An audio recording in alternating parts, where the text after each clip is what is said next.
Assalamualaikum warahmatullahi wabarakatuh. Kami pada kumpulan 5 dan saya sebagai ketua kumpulan Muhammad Alif Najmi bin Muhammad Zaidi.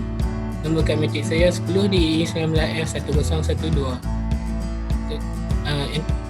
Subjek daripada kod MPU 23052 dan pensyarahnya iaitu Cik Abdul Hadi telah memberikan tugasan kepada kami untuk membentangkan yang bertajuk Sumbangan Sains Islam dan Teknologi Zaman Kegemilangan Islam terhadap sains masa kini.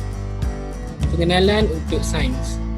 Sains ni dan teknologi tidak dapat dipindahkan dengan bidang ilmu dan Islam. Tradisi Islam adalah untuk melahirkan para saintis berteknologi yang Muslim dan beriman serta berakhlak. Sejarawan Barat telah cuba mencapaikan serba sedikit tentang kualiti dan kuantiti sumbangan Islam dalam bidang ilmu sains. Definisi sains. Sains ni terbahagi kepada dua, iaitu sains dan sains Islam. Pertama sekali, sains ialah sebuah sistem untuk mendapatkan pengetahuan dengan menggunakan pengamatan dan eksperimen untuk menggambarkan dan menjelaskan fenomena-fenomena yang terjadi di alam. Sains Islam pula berasaskan wahyu dan akal. Penyelidikan dan penemuan yang menggunakan kaedah-kaedah tertentu tidak bercanggah dengan syarak. Seterusnya, definisi teknologi. Teknologi ini adalah penggunaan kaedah-kaedah atau teknik pembuatan barang atau perkhidmatan yang dihasilkan melalui rekaan sains untuk menyelesaikan sesuatu masalah terhadap manusia.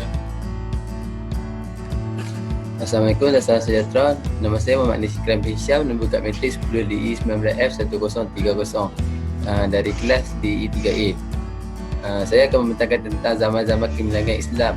Zaman-zaman kegemilangan Islam ni terbahagi pada dua, iaitu Umayyah dan Abbasiyah.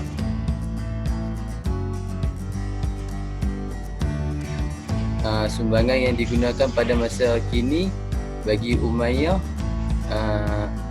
sains biologi dikaji dan dicatat pada zaman ini. Contohnya zoologi, biologi dan matematik.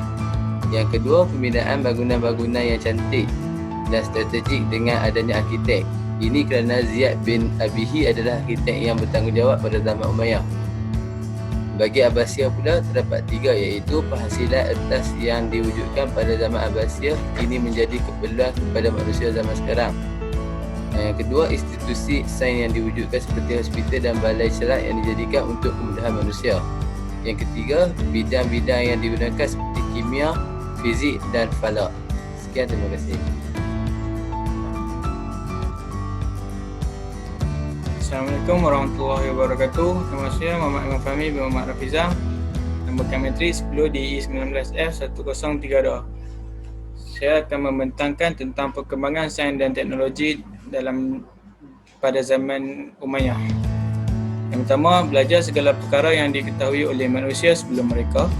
Yang kedua, karya-karya yang dikaji ialah karya perubatan, kimia, astronomi dan geografi, biologi dan matematik. Yang ketiga, mendirikan hospital-hospital tentera, hospital bergerak dan institusi kepakaran dalam penyakit. Yang keempat, institusi kepakaran pertama iaitu sebuah pusat kusta telah dibina oleh Khalifah Al-Walid bin Abdul Malik di Damsyik pada tahun 707 Masehi. Yang kelima ialah sains biologi mula dikaji dan dicatat pada zaman ini. Yang keenam, mereka amat berminat di dalam pembiakan kuda dan unta. Dan terakhir sekali, menghasilkan suatu penemuan asal untuk memulakan kajian dalam bidang zoologi dan biologi pembiakan bakar. Seterusnya, saya akan menerangkan perkembangan dalam kejuruteraan pada zaman Umayyah. Umayyah terkenal dengan golongan yang suka bentuk bangunan-bangunan yang cantik. Yang kedua, Ziyad bin Abihi merupakan seorang arkitek yang bertanggungjawab memperkenalkan seni bina dalam dunia Islam. Khalifah Al-Walid merupakan pembina agung kerajaan Bani Umayyah. Yang keempat, bermulanya pembinaan unsur-unsur bangunan masjid secara lengkap seperti mihrab, mimbar, menara, selentian dan dinding serta atap. Yang kelima, pejabat-pejabat kerajaan dan juga beberapa bangunan mula dibina bagi mengindahkan kota Al-Masjid. Yang ke-6, memelihara Masjid Nabawi di Madinah, Masjid Al-Haram di Makkah dan Masjid Al-Aqsa di Baitul Maqdis. Dan yang terakhir sekali, menyempurnakan pembinaan batu di Baitul Maqdis iaitu Quba, Al-Sakrah dan juga Istinaq Hamra. Sekian, terima kasih. Assalamualaikum, nama saya Muhammad Zahim bin Zamri. Nombor kad matrik saya 10 DEE 19F1025. Okey, saya ingin menerangkan tentang perkembangan sains teknologi pada zaman Abbasiyah. First, satu pembaharuan yang dilakukan ialah pembuatan kertas. Ianya diperolehi daripada dua tawanan di pertempuran Talas pada 751 Masihi. Hingga kilang kertas dapat dibina di Samarkand dan Baghdad. Ianya memperbaiki teknik orang Cina dengan menggunakan kain linen berbanding kulit pokok mulberry. Selain itu, wujudnya beberapa institusi sains, antaranya hospital dan balai cerak. Balai cerak pertama dan dilengkapi dengan peralatan khusus untuk membantu penyelidikan dalam bidang astronomi. Mereka juga telah menemui beberapa penemuan baharu dalam pelbagai bidang, antaranya bidang fizik, kimia, falak dan banyak lagi.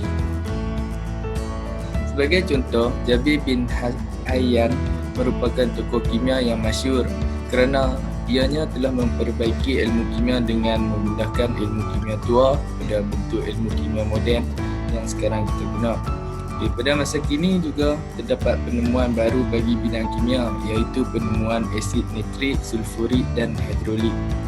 Dalam bidang fizik pula, Asy-Syarif Al-Idris menjadi pelapor bidang geografi serta berjaya mencipta glob bumi. Seterusnya ialah perkembangan dalam kejuruteraan. Kejuruteraan berguna mempunyai kaitan rapat dengan bidang arkitek. Mereka juga telah berjaya menunjukkan teknologi seni bina Islam yang mengagumkan. Pembinaan beberapa buah masjid yang menjadi lambang kekuatan dan kehebatan kerajaan Bani Abbasiyah. Antara pembinaan agung yang telah mereka bina ialah yang pertama Masjid Al-Aqsa di Jerusalem. Yang kedua ialah Baitul Hikmah. Yang ketiga Masjid Samara di Iraq yang disiapkan pada tahun 847 Masihi. Yang keempat ialah menggabungkan seni bina hospital. Sekian, terima kasih.